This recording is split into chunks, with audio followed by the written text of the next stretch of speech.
Hi, I'm Paul Evans. I'm a consultant for the steel fabrication industry, and I want to tell you some more about the integrated software solution SCIA Steel Measure.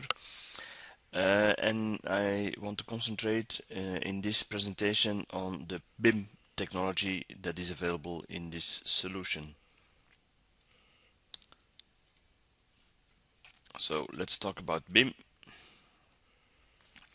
So BIM technology means in fact that we get all information in one centralized database,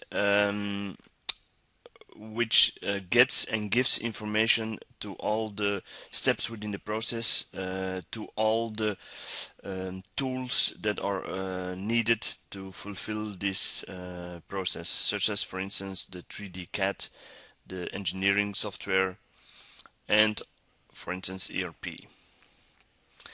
Now, we call our centralized database the NemBIM SQL database, and we are able to connect, for example, with architectural design, with engineering, structural engineering software, with detailing software for the steel fabrication industry, and for instance with the CNC machines that are available on the market. Which again makes you do the complete process from offer until site direction and completion of the structure. Now I give you some examples how we integrate. For instance, with Tekla, we used their API, so we get all the information on structure, on details, on members, on welds, via the API that Tekla gives us. Another solution, another possibility, we integrate also with SDS2 software. And there we use in fact two possible links. First of all, there's a possibility to use the IFC standard, or a more advanced possibility with SDS2 is we use their XML format they created in order again to get all information from members from 3D structure until welds and bolts. The advantage of the XML technology for SDS2 is the fact that we are also able to give information back via this format. For instance, if we do the progress management and the production management in our SCIA Steel Manager tool, we can give this information very easily back to the SDS2 model via this XML format. Now, very important in steel fabrication industry is of course that every project, every detailing process, every engineering process gets in phases, and also the typical changes during the engineering process, detailing process must be covered. Therefore, we have in fact set up a methodology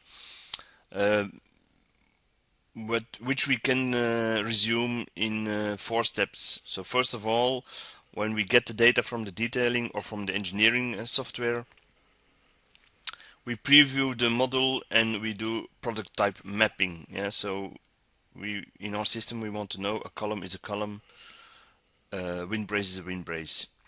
Also, in every system, they use their own section description, section nomenclature. So therefore step 2 is what we call the sections mapping, so that we are able, if it's an HD or UB section, which is very common of course, we know that it's which UB section it is, but also for common defined or for user defined sections, we are able to map these sections into our database.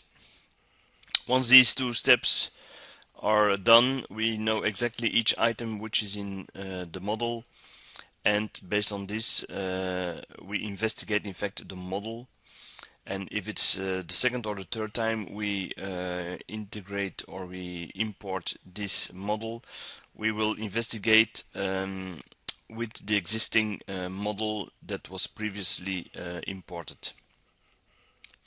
Once this investigation is done, there are two possible steps, two possible options, sorry. Or we think it's better to replace the existing model, especially when nothing is produced, there are no further actions on the model already done. It makes sense to replace the existing model. Of course, if we want to keep the track of the revisions of this model, option 2 is also possible, and especially when you already started within the process, for instance the columns already produced, it makes very much sense to update the existing model and revise it. Yeah, I will show you some more in detail how it works. So first of all, the first time you import the data, it means you create a new project within our SCIA Manager environment. As I told you, some of the sections that are not known, we try to, or we automatically add them, or if they're really new and there's no synonym in the database within the import module, we will add these sections into the library.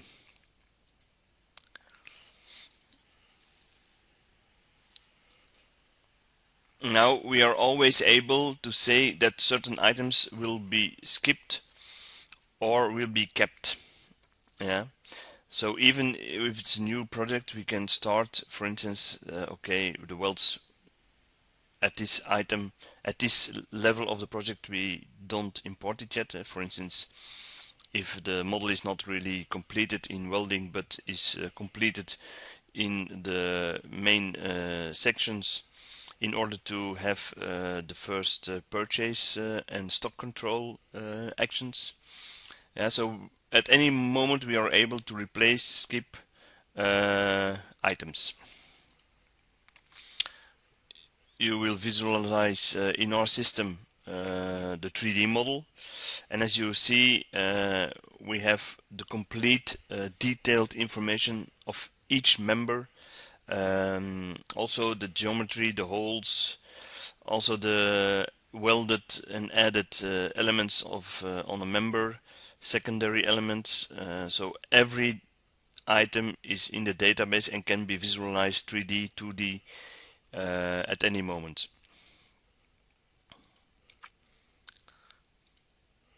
Now, once this project is imported first time and there are some changes or some additions, so next time we import it, he will automatically see the sections and so on that were imported first time. Automatically he will use them in the second time.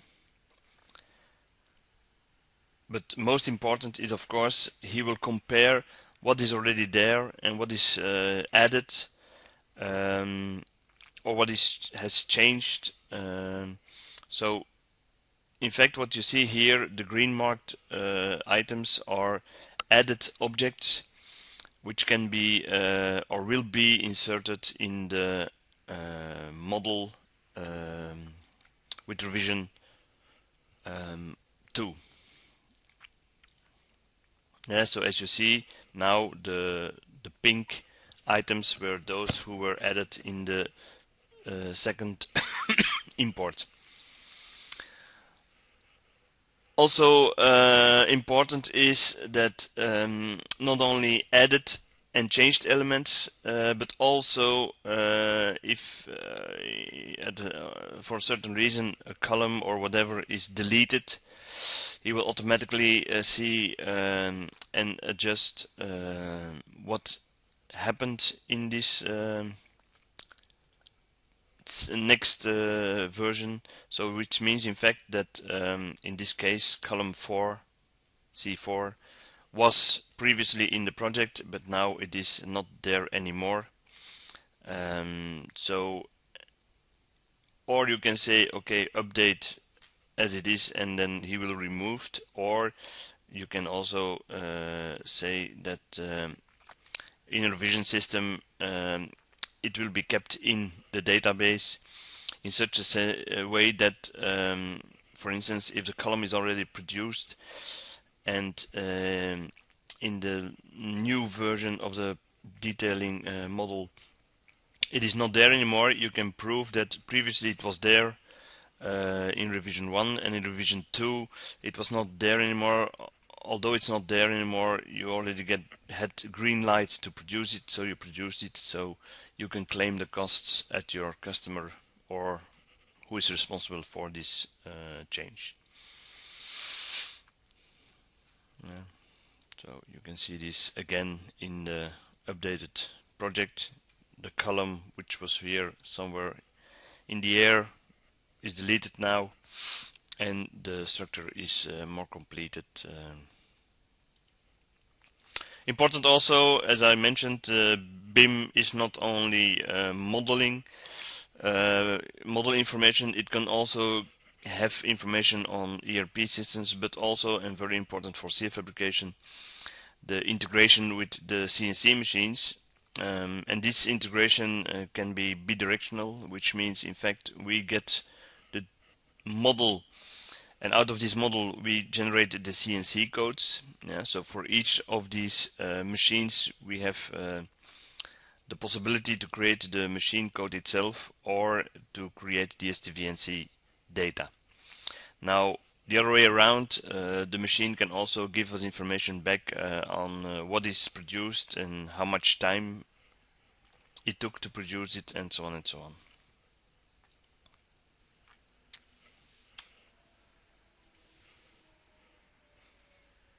In other presentations you will see the other functions of the Nemetschek CSTR Manager.